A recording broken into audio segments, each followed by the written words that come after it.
Hi friends, welcome back. भैया, Turkey में पाकिस्तानियों ने एक भारतीय को बंदी बना लिया और अब भारत ने उनके उस पाकिस्तानी के ऊपर एक तगड़ा एक्शन लिया है। देखें तो सही है, टर्की में एक भारतीय को एक पाकिस्तानी ने, देखें हुआ क्या है। वीडियो शुरू करते हैं। वीडियो शुरू करने से पहले अगर आप चैनल पर नए हो और आपने अभी तक सब्सक्राइब नहीं किया तो जल्दी से पहले सब्सक्राइब के बटन और बेल आइकन को क्लिक कर लो ताकि आपको हमारे सारे न्यू वीडियोस के नोटिफिकेशन मिल जाएं जैसे हम अपलोड करें। अगर आपको वीडियो पसंद आता है प्लीज लाइक एंड शेयर। चलिए शुरू करते हैं। 3 पाकिस्तानियों ने मिलकर एक हिंदुस्तानी को किडनैप किया तुर्की के अंदर और उनके घर वालों से मांगे 2 मिलियन रुपीस। पाकिस्तानियों के मन में नफरत और अपराध का जो जहर है वो इतना भर चुका है, पैसा का लालच। दूसरे देश में जाकर भी भारत के खिलाफ साजिश करने से बाज नहीं आते। भैया 1450 साल में एक सुई नहीं बना पाया है, आज तक अपने साइज का पैजामा नहीं पहनता है, कभी कोई आर्ट और कल्चर से वाबस्तगी नहीं है, खाली औरत के शरीर से में जो मजा इनको मिलता है वो मजा इनके दिमाग से निकल ही नहीं रहा है। दुनिया जो ना हमसे इतनी ज्यादा उलझन के शिकार है, इतनी ज्यादा हमसे दूर भाग रहे हैं। जैसे कोई इतना स्मेल वाला बंदा, जिस तरह हम गटर से बंदा निकला होता है ना, तो उससे वो भी बेशर्म में बैठ के उसको बुला के अपनी बेइज्जतियां कराती है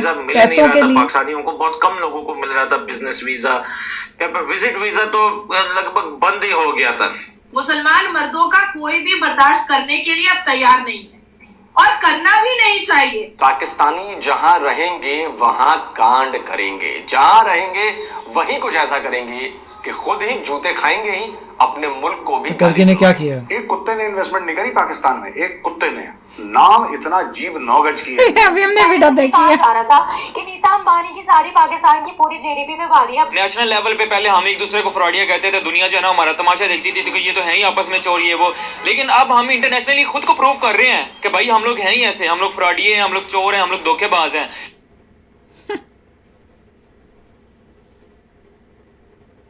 नमस्कार दोस्तों रिसेंटली टर्की से एक बहुत ही इंटरेस्टिंग खबर हम सबके सामने आ रही है, जहां पर टर्की में रह रहे 3 पाकिस्तानियों ने भारत के एक नागरिक जो जॉब के लिए लालच दे करके टर्की में ही किडनैप कर लिया। दरअसल दोस्तों भारत के इस नागरिक को इन पाकिस्तानियों ने सोशल मीडिया में काफी सारे फोटोज और वीडियोस भेजे थे और इसके साथ साथ टर्की में जॉब अपॉर्चुनिटी के बारे में बात करके लालच दी और टर्की बुला लिया। उसके बाद उसे किडनैप कर लिया और भारत में रह रहे भारतीय के माँ बाप और फैमिली मेंबर्स को ब्लैकमेल करने लगे और 2 करोड़ की मांग की। इसके बाद भारतीय सरकार हरकत में आते हुए टर्की के पुलिस को कांटेक्ट करके भारतीय की जान बचाई और उन 3 पाकिस्तानियों को गिरफ्तार करवाया। इसके बाद अब टर्की के लोग भी पाकिस्तानियों की इन हरकत से परेशान हो चुके हैं और वे कह रहे हैं कि ये पाकिस्तानी हमारे देश में आकर के हर तरीके के गलत काम करते हैं और हमारा माहौल खराब करते हैं। तो चलिए इसी पर आगे पाकिस्तानी मीडिया का रिएक्शन देखते हैं। अगर आपको हमारा वीडियो पसंद आए तो वीडियो को लाइक करें और अपने दोस्तों के साथ इस वीडियो को ज्यादा से ज्यादा शेयर करें। एक हिंदुस्तानी से कांटेक्ट होता है पाकिस्तानियों का और 3 पाकिस्तानी उससे बातचीत करते हैं, तुर्की बुलाते हैं और उसको जो है जॉब दिलवाने की बात करते हैं, खुद को एजेंट बताते हैं कि तुर्की में हम आपको जॉब देंगे, वहां की अच्छी खूबसूरत वीडियोस बनाकर उन्हें सेंड करते हैं, वहां का माहौल दिखाते हैं, वहां का खाना पीना दिखाते हैं, पैसा दिखाते हैं, लालच देते हैं और साथ में ये भी कहते हैं कि अगर आपका दिल यहाँ रहने का ना हुआ तो भाई आप आगे भी बड़े इजी तरीके से जा सकते हो, वहां से वीजा भी ले सकता है, यूरोप कहीं भी, यूरोप की किसी भी कंट्री में जा सकते हो। फिलहाल दोस्तों ये सारी बातें उसे बताकर फिर वो इंडियन जो है वीजे का प्रोसेस होता है, वीजा लेना तो इजी है दोस्तों, हिंदुस्तान से वीजा लेके आता है वो तुर्की और तुर्की में जहां पर वो पाकिस्तानी होते हैं वो उसे उस एड्रेस पे बुलाते हैं। बुलाने के बाद दोस्तों वो उसके हाथ पांव बांधकर उसे किसी जो है घर में बांध देते हैं, उसके मुंह पे कपड़ा बांधते हैं और वहां पर उसको किडनैप कर लेते हैं। उसके बाद से उसके घर वालों का नंबर निकलवा कर ये कहानी है दोस्तों संडे को, यानी कि 1-2 दिन पहले की बात है। फिर वो उनके घर वालों से कांटेक्ट करते हैं और कहते हैं कि आपका बेटा हमारे कब्जे में है और हमें चाहिए 2 मिलियन रुपीस हिंदुस्तान के, अगर वो पैसे नहीं मिले तो हम आपके बेटे को जिंदा नहीं छोड़ेंगे। उसके बाद से दोस्तों जो उनके घर वाले होते हैं उनके थोड़े जान पहचान वाले भी होते हैं हिंदुस्तान की सरकार में, वो उनसे राब्ता करते हैं, कांटेक्ट करते हैं, वहां से फोन आता है तुर्की को, तो तुर्की के इंटेलिजेंस को जो है खबर किया जाता है, वहां की पुलिस इंटेलिजेंस जब नंबर ट्रेस करती है, जब पता लगाती है, तो फाइनली जाकर उनको वो घर मिल जाता है जहां पर उन्होंने उनको उस हिंदुस्तानी को बांध के रखा होता है। और तीनों पाकिस्तानी जो है लास्ट में जाकर पकड़े जाते हैं। जी हाँ दोस्तों, कल की न्यूज है कि तीनों पाकिस्तानी पकड़े गए हैं।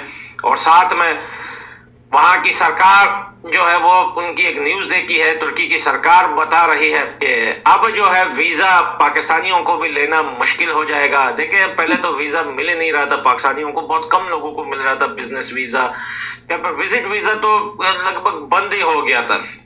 अब इस मसले के बाद देखिए सरकार जो है चेंज भी हो चुकी है तुर्की के अंदर। जो नई सरकार आई है वो काफी ज्यादा नहीं तो एर्दोगान की कौन सी नहीं आई है? लोग हैं वो उन्हें पसंद नहीं एर्दोगान करते। ही है।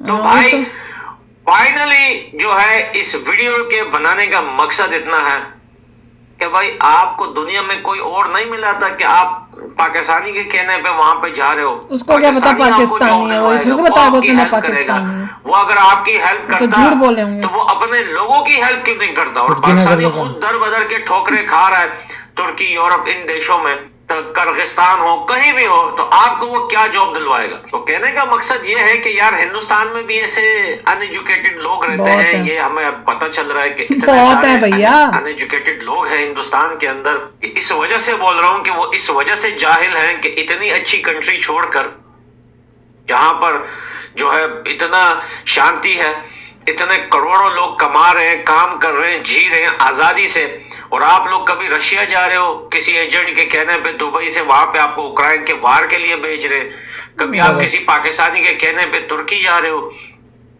कभी आप भाई कहीं पे जा रहे हो धोखा खा रहे हो, कभी कहीं पे जाके फंस रहे हो। आखिर ऐसा क्यों करते हो यार। शॉकिंग कि 3 पाकिस्तानी टर्की में बैठे हुए हैं, एक इंडियन को जो इंडिया में है उसको कांटेक्ट करते हैं जॉब के लाल करके कि कोई अगर कोई जॉब कोई छोटी मोटी कोई जॉब होगी, क्योंकि पढ़ा लिखा इंसान तो ऐसे नहीं जाएगा। प्रोफाइल देखता है, कंपनी का कहीं पे अप्लाई करेगा ढंग की जगह, क्रेडिबल जगह पे जाता है, कंपनी के बारे में पढ़ता है और लोगों का रिव्यूज देखता है क्या बोल रहे हैं, बहुत चीज़ें इन्वेस्टिगेट करता है, उसके बाद ही जाता है और देखता है कि मेरे में क्या हुनर है जो उसको चाहिए।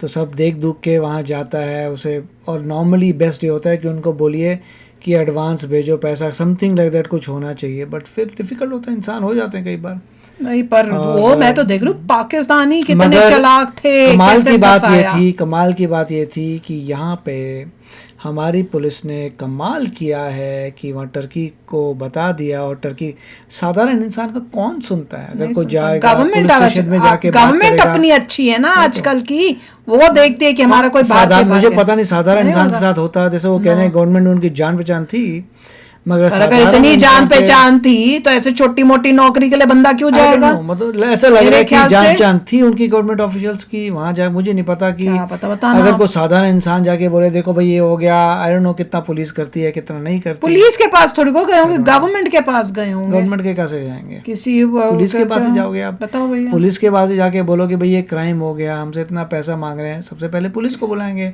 ये क्राइम है, आपको इतना पैसा बुला रहे हैं। फिर आगे जो है इंटरपोल पे जाएगी बात, जान पहचान से इंटरपोल वहां जाके फिर टर्की ऑपरेट करेगा। पर पकड़ लिया, इंडियन बच गया। तो एक और बता, ये अवेयरनेस लानी चाहिए इंडियंस के अंदर कि भैया ये सब चल रहा है, ताकि तुम ध्यान रखो। न्यूज़ थी जो उन्होंने कहा था, वो पॉइंट ये थी कि कुछ रशिया के लोगों ने बड़े सारे लोगों को हायर किया कि रशिया में आपको जॉब्स देंगे, और सीधा यूक्रेन की वॉर में भेज दिया मरने के लिए। अच्छा, मुझे नहीं पता था ये काफी सारे इंडियंस थे जिनको ट्रैप कर लिया बोल के कि जॉब मिलेगी। जैसे ही वहाँ पहुँचे उनको बोल दिया वॉर की जॉब ही है और जाओ वॉर में लड़ो। तो और वापस आने नहीं दे रहे, कुछ नहीं आने दे रहे, वॉर में लड़ो। अगर बच गए तो वापस क्या होगा, अब क्या हो रहा है, कुछ नहीं पकड़ेगा। उसके मुझे पता नहीं इंडियन गवर्नमेंट ने क्या किया, मगर बड़ी जबरदस्त न्यूज़ आई थी कि बहुत सारे लोग जो हैं इंडिया के फंसे हुए हैं वहाँ पे, जिनको फोर्स किया जा रहा है वॉर में पार्टिसिपेट करने के लिए। और वो जो लेडी हैं कुछ ज्यादा ही वो बोलने लग गई हैं, नाम नहीं मुझे याद इनका, और मैं तो उस बात पे हैरान हूँ। एक ही लैंगल पे बोलती है हमेशा। नहीं, she should not be, she should be more careful. और ये जो दूसरी थी पाकिस्तानी जो बैठी हुई थी, इसी से पता चला पाकिस्तानियों का कि जो इतनी बेइज्जती हो रही है, इस टाइप की बातें हो रही हैं और तुम रेडी हो ऐसे सुनने के लिए। मतलब पैसे के लिए कितने नीचे जा सकते हैं, ये एक परफेक्ट एग्जाम्पल है। लेडी होके वो बैठ के इस टाइप की बात दूसरी इंडियन लेडी से सुन रही है और हंस भी रही है अपनी बात। ढीला पजामा हो ढीला पजामा, पता नहीं मुझे तो, मैं तो ऐसे, मैं तो नहीं भैया ये बातें नहीं, उसका मतलब ही नहीं बनता। वही तो क्या बोल रहे हैं, वो सुन बुलाती है, वो आती है, इतना ही पाकिस्तानियों को पैसे का है। वही तो, पैसों के लिए कुछ भी कर सकते हैं। ये एग्जाम्पल आ गया कि 3 पाकिस्तानियों ने इंडियन को पैसा ऐसे ही फंसा रहे हैं, इंडियंस को का फायदा उठाया जा रहा है पैसों के लिए। चलो यार, आप भी शेयर करना अपने थॉट्स। चलते हैं, मिलेंगे नेक्स्ट वीडियो में बहुत ही जल्द। Till then take care and bye bye. तो अगर आप मेरे इस चैनल पे नए हो तो जल्दी से सब्सक्राइब के बटन को हिट करो और बेल आइकन को क्लिक करो, ताकि आपको मेरा जब नया वीडियो मैं लगाऊं आपको उसके बारे में जल्दी से पता चल जाए।